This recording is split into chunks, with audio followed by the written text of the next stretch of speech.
Welcome back, friends. Dude, look at this light. Ugh. Is that better?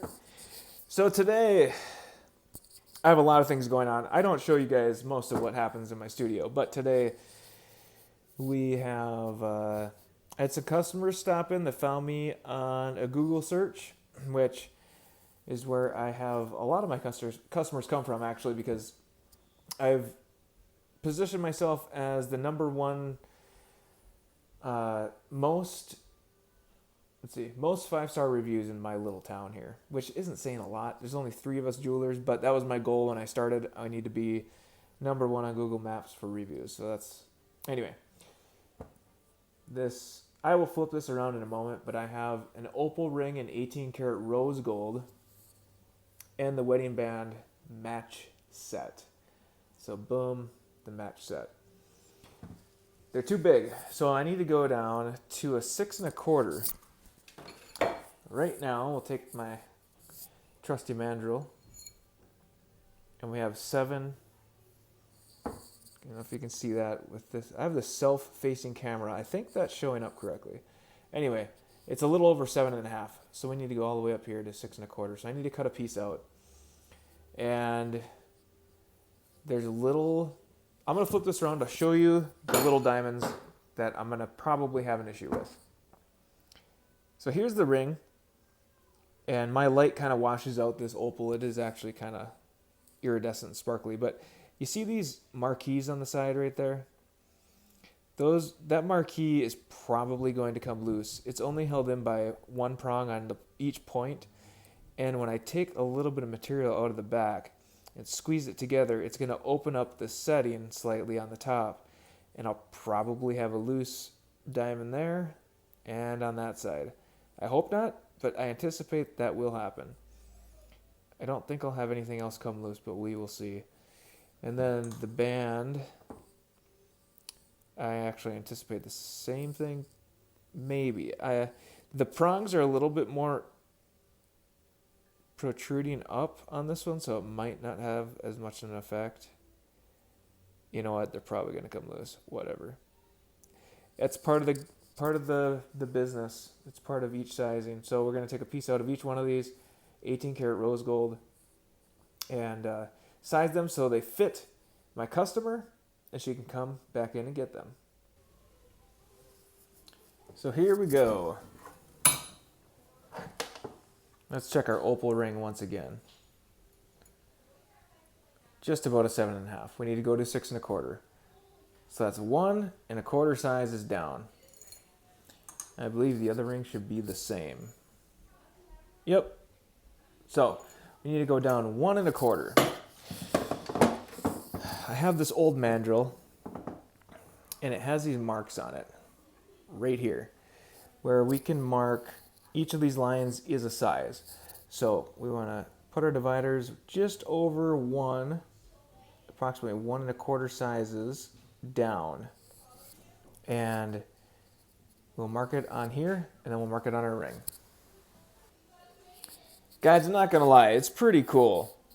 This job is pretty cool. So I never even knew this was a career or something that existed in my earlier years of life. I didn't even consider it as a job or career path. But, I mean, I get to work with material that God put in this earth, gold, gems, all the things. And I get to work with it. I mean, there's a bunch of scripture that actually speaks to gold and silver, precious metals, refining, gemstones, all of it. So it's pretty incredible that I get to utilize and use the materials spoken of in the Bible in order to make a living. So I just marked these rings. We're going to cut them out. Get our jeweler saw. And we want these blades to be pretty tight. So listen to this. I don't know if you can hear it. I'll try and put my mic close. Maybe we could make a band or an album called Bench Beats from the Jeweler's Bench. But can you see my little marks on there? They're probably hard to see on the camera. I guess I can see them slightly. Anyway, we're going to take our jeweler saw and cut just inside of both lines, and we'll have a chunk of gold that we'll set aside, and we'll do the same thing on the other ring. So let's get this party started. We're going to first start with right here on that line.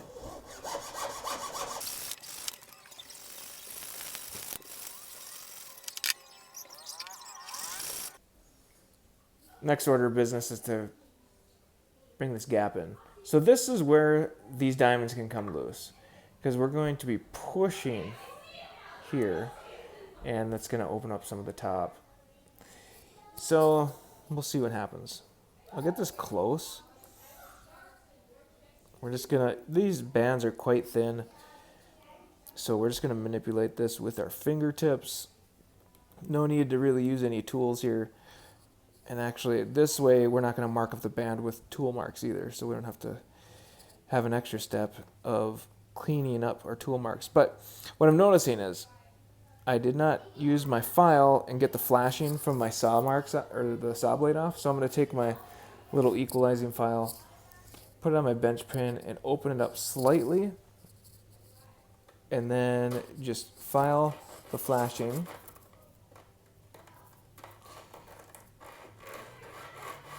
Just enough to where that it'll sit a little better. It'll close up all the way, I should say. And we don't have the flashing that's going to catch an edge. So, there we go. We're pretty close. I might have to do some of this off camera because I can't see as well when I'm filming as I can if I'm just looking directly at it through my optivisors that I wear on my head. Or a microscope, but I don't have my microscope set up currently. So, there we go. That's pretty close. And we're probably good to go to solder that one. One other thing I like to do prior to soldering it is I want to see if I'm close. So we need a 6 1/4. We're at about a 5 1/2, but the ring is not round and not even close. So I'm anticipating soldering this, and when we round it out, we'll be able to get to a 6 1/4, and it shouldn't be a problem. Because look, it's a pretty big egg shape. So we're gonna, once we round that out, all that material that's ovaled will get flattened, and it'll be a complete circle, and we should hit a 6 1/4.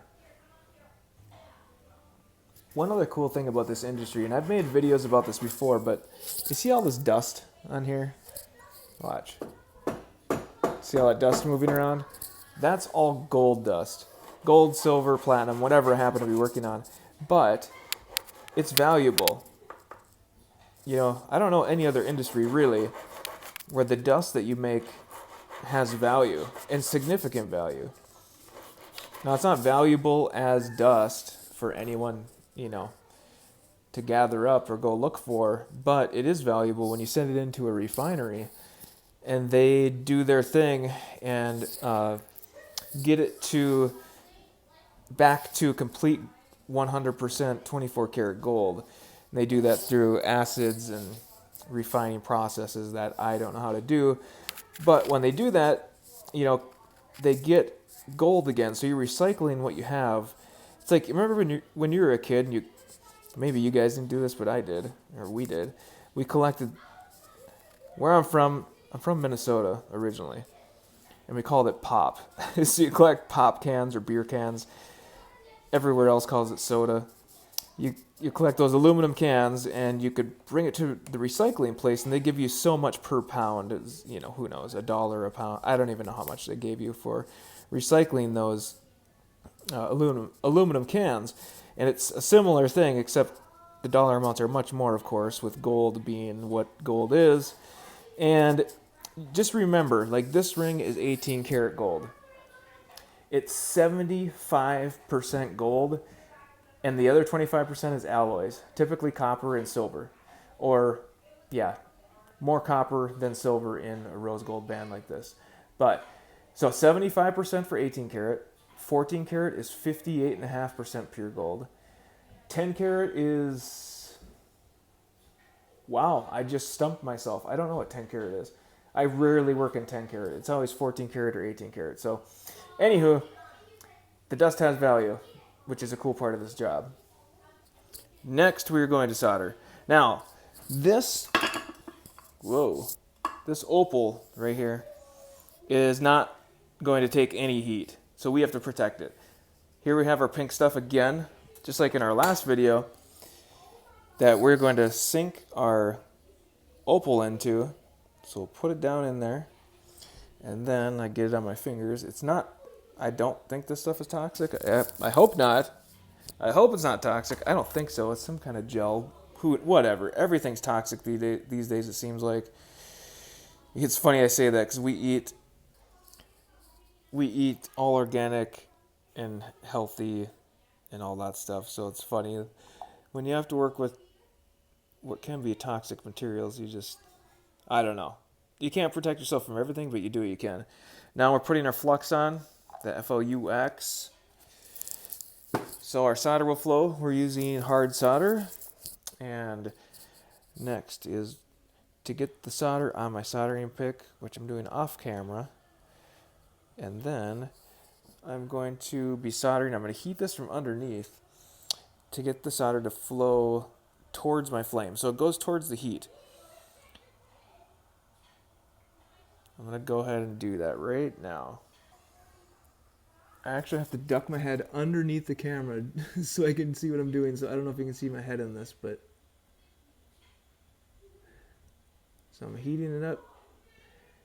I got the solder on there. And now I'm going to get it to flow. And this gel is keeping that opal free from any heat so it doesn't damage it. There we go. Solder flowed, and that's done. I almost forgot to mention, we use our mild quail egg juice. We dip it in this, put it in here, light it on fire before we put the flux on. Okay, we have our ring on a copper wire, and we're going to put it in our pickling solution.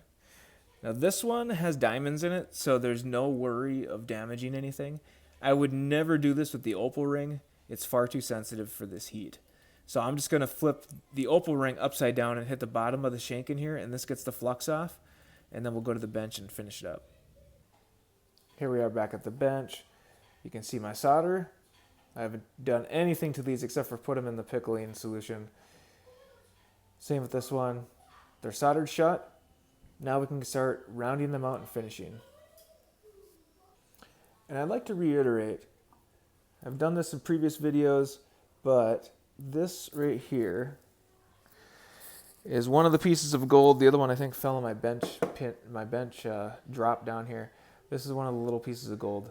And we're going to hang on to that. We're going to put it with our other scrap. And it is worked into the price of the work. So like I've mentioned before, it's almost the same amount of work to size a ring down as to go up. But I charge far less to go down in size because of this piece of gold. So I am compensating. In fact, I maybe compensate to my detriment to my customers.